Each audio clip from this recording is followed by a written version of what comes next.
When anybody says Dean Martin, I just start smiling, start giggling, start laughing, and remember what fun this guy was. Before I had ever played Las Vegas, I wanted to see the Rat Pack. So I made a special trip to Las Vegas to see the Rat Pack, and of course Dean was one of the big parts of the Rat Pack, and that was a major thrill, and that was the first time I ever saw him live, and I simply worshipped him.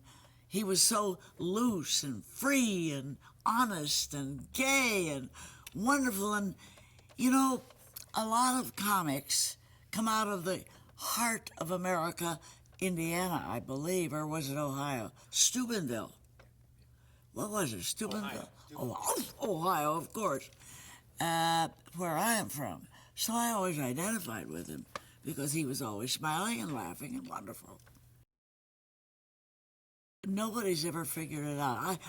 Ohio has also done something else. They've given 7 presidents to the United States. No one will ever top that figure. Figure that one out. 7 presidents. Ohio, I tell you what, it's a wonderful state.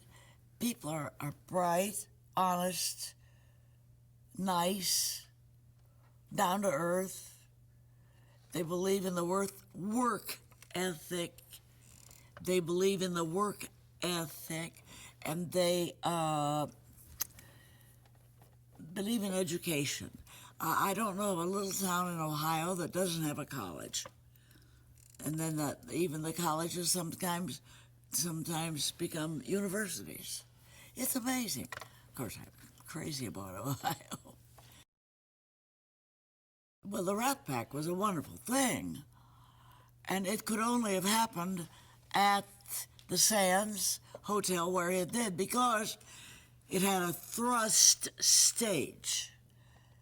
It could never have happened proscenium, where you have a regular stage and the audience is, you stay there and we stay here. You know, it couldn't have happened because on a thrust stage, the Rat Pack were part of the audience. They were like almost mingled. It made the audience feel like they were part of the show. It was a wonderful thing. Wonderful thing. Oh, God. It was started out probably very much ad lib.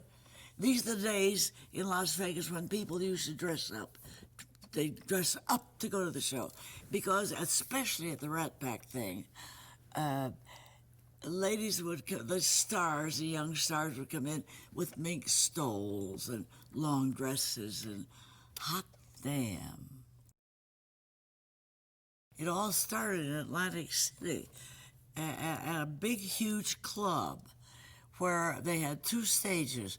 In one corner there was I don't know, different, and then over there was another one. And they were working separately, Dean and Sammy Davis Jr. And when Dean was on singing, he was a singer, let's face it. He felt he was a singer. He never thought of himself as a comic. He thought he really respected and prized his pipes, his wonderful Italian pipes, and that great attitude.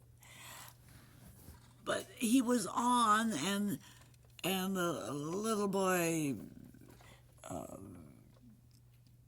Jerry Lewis, he was using a recorded music, and Jerry was backstage messing with that, loused him all up, and it became an act because the people were laughing, and it just became, that's how they got together. It became the duo act, which means that Dean all along was giving up his major thrust.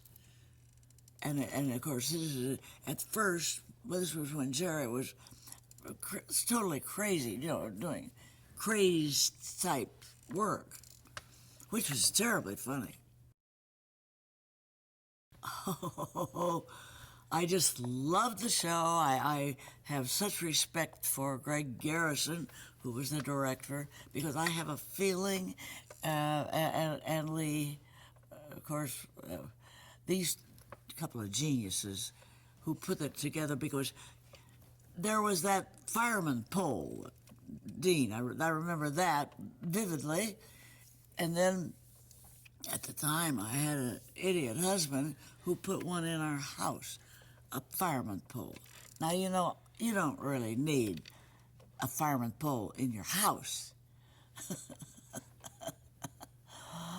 It's dangerous, number one.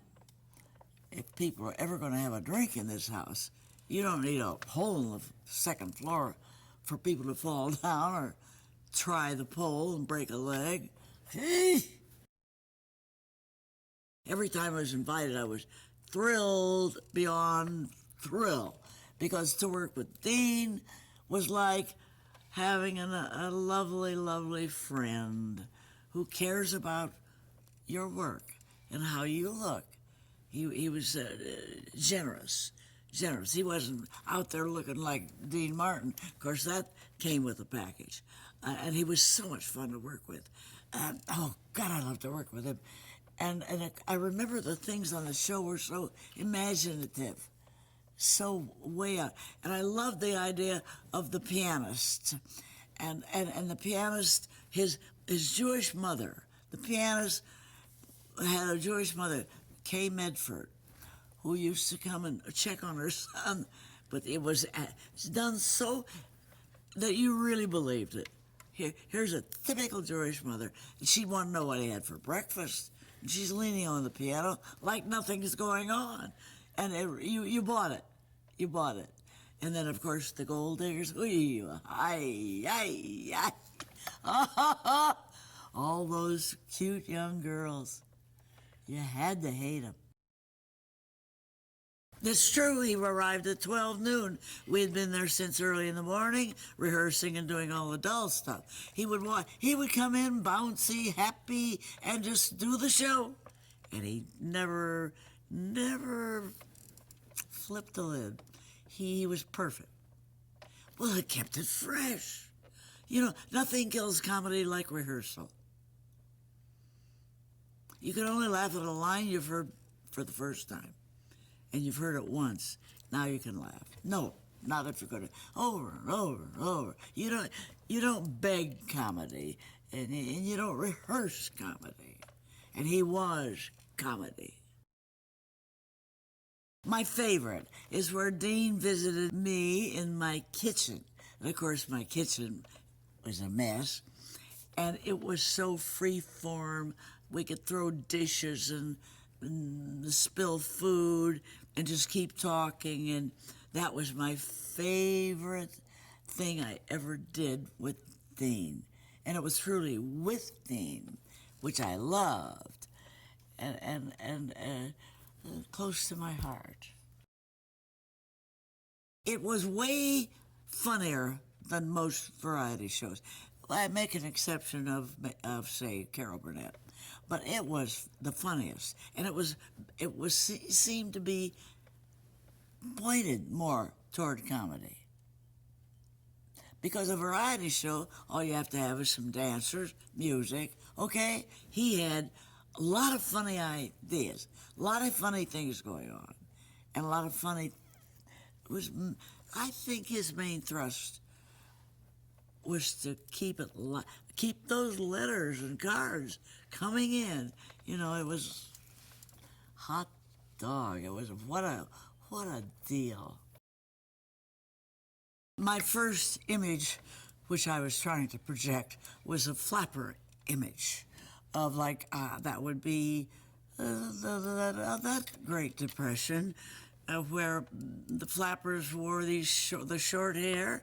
Bobbed hair had just become fashionable, and they always seemed to be smoking, and with a cigarette holder. It was sort of a chic thing. Franklin Delano Roosevelt had a cigarette holder, and and it gave me an excuse to hold up my right hand. If you want to flag a train, you hold up your right hand. If you want to leave the room, you hold up your right hand. If you want someone's attention.